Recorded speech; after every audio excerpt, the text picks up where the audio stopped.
Watch out. The devil's gonna get you. Okay.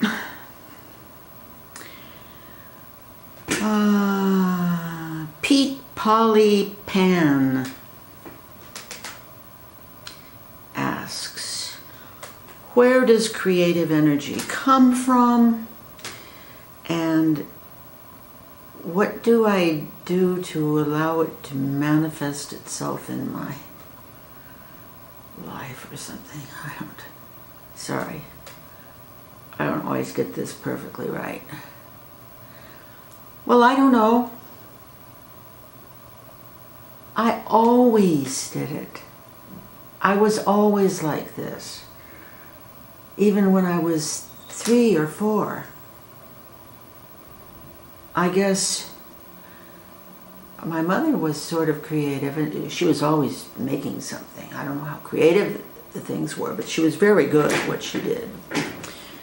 She sewed, she did tailoring, she made all our clothes, and she made clothes for herself, suits and things. She was a perfectionist. She did beautiful work. I never quite was good enough. But that didn't stop me. I kept going, and I don't know, it's a mystery. Maybe that's not the question. Maybe the question is not where does it come from, but what kills it.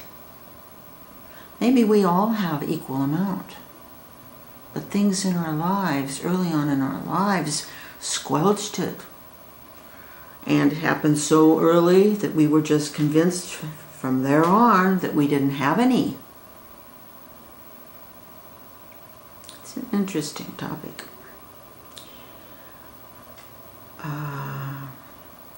Liketelevisionsnow. Did I ever feel depressed when a loved one died? And like my mother or father? No, not depressed.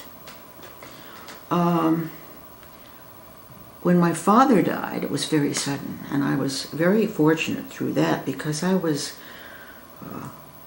away, and I was very lucky that I had a Kenyan gentleman I happened to be with the evening I heard the news helped me through all of that shock, and showed me a completely new way to look at loss of a loved one. So I was lucky in that regard. Then my mother died many years after. It was difficult, but I wouldn't say it was depressing. That word, I don't know, I just have a problem with that word. Grief. I lost a child, and I lost a lover who drowned. And those were two of the biggest losses in my life. And I maybe cried for days without stopping. But that's not depression. That's agony, that's pain, that's misery, that's grief. To me, depression seems like it's something that you kind of have something to do with. You're not just a complete victim of it. Anyway, that's where I am on that. Tadbit 379. Some of you are so mysterious. I always go to people's... See this thread? This thread is coarse. I don't want my needle to be too fat. But I want my eye to be large enough to take this thread. And the thread is like a 2-ply thread, so it frays very easily. I spend a lot of time threading my needles. Okay, Tadbit 379, whoever you are.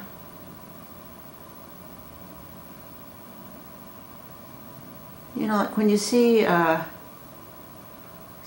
you see a hawk in the sky, do you always just call it a he, assume it's a he? Or I found a snake, I just assume it's a he. Of course, that might be phallic, but I don't think so. I think we assume most things are he. I wonder if men do that also. So anyway, I don't know what you are, but hi. Okay, you asked the question, was I ever involved in group sports? Not if they could help it. No group wanted me, I'll tell you. I was a dud, even in grade school. See, I started piano lessons 6 weeks before my 3rd birthday. And I was in my first concert when I was 4. I think I have it.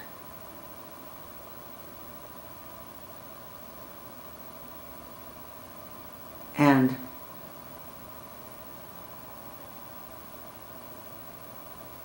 this is so hairy.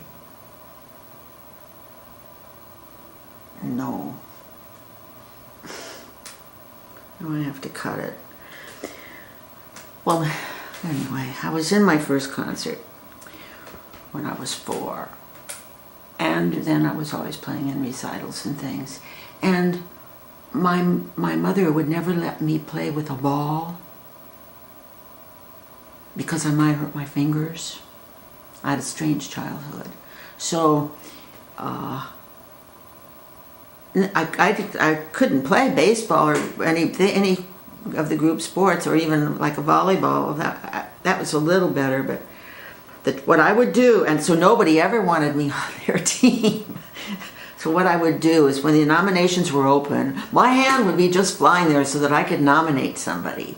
Because I knew if I nominated somebody, then they would feel obliged to put me on their team. So that meant that if I didn't do that, after everybody, the 2 leaders had picked the people for their teams, and I was the last one there, somebody was forced to take me on their team. So if I nominated the person, then okay, then that was the first person they chose. They got that out of the way, then they went on.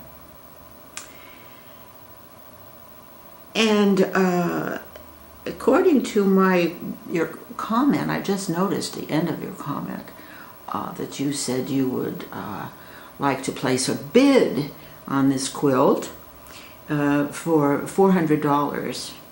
So, all right, well, I've got you down for that, and we'll stay in touch, I'm sure.